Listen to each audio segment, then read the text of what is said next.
E o quarto perfil é o perfil dos analíticos, que é caracterizado pela cor azul. O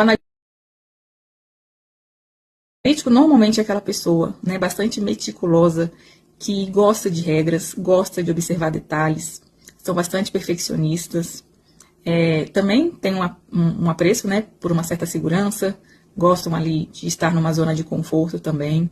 Muitos falam, né, que são pessoas que gostam de números, gostam de dados, de estatística, de gráficos, mas não totalmente, né? Também são pessoas que, às vezes, elas são um pouco mais reservadas, não têm a facilidade de se comunicar como um influente, na maioria das vezes. E o que é mais legal, aqui eu trago, né, algumas características de cada um desses 4 perfis. Todos nós temos os 4 perfis, né, na nossa avaliação, no nosso perfil comportamental. Todos nós temos algumas características de todos eles. Só que algumas são mais fortes do que outros, né? E o mais importante é não apenas a gente conhecer qual é o nosso perfil, é saber os pontos fortes e os pontos fracos de cada um deles. Porque dentro de cada um desses 4 perfis, nós temos pontos fortes e pontos fracos. E o importante é a gente aprimorar os nossos pontos fortes e a gente desenvolver, melhorar os nossos pontos fracos, né? Isso é o mais desafiador.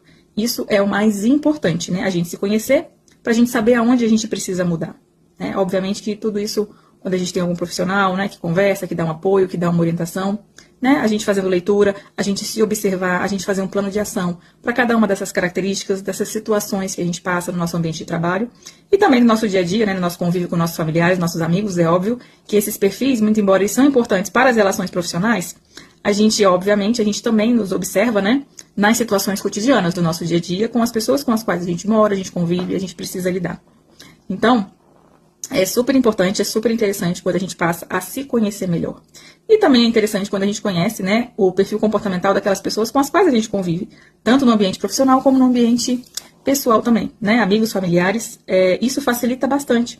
Um exemplo claro, né, se eu tenho um chefe que tem uma característica de um perfil dominante, ele quer tudo para ontem, ele quer tudo rápido, ele não quer perder tempo com prazo, eu já sabendo disso, eu já começo a me policiar, eu já começo a ficar atenta, né? Agora, se eu tenho um chefe que ele é completamente estável, analítico, gosta das coisas minuciosas, se ele me pede uma apresentação em PowerPoint, né, ele vai querer todos os detalhes para poder tomar uma decisão, então eu já vou me preocupar, né? Então eu já vou ir atrás de dados para poder justificar, né, uma certa análise de uma nota técnica que, por exemplo, eu preciso fazer. Então, a partir do momento que a gente conhece as relações, elas ficam mais facilitadas. É muito mais fácil da gente lidar com as pessoas com as quais a gente precisa trabalhar. E isso evita conflitos de diversas formas, né? Como eu digo, o mundo seria muito mais feliz, né, se todas as pessoas conhecessem o seu perfil e soubessem lidar com as diversas pessoas ao seu redor.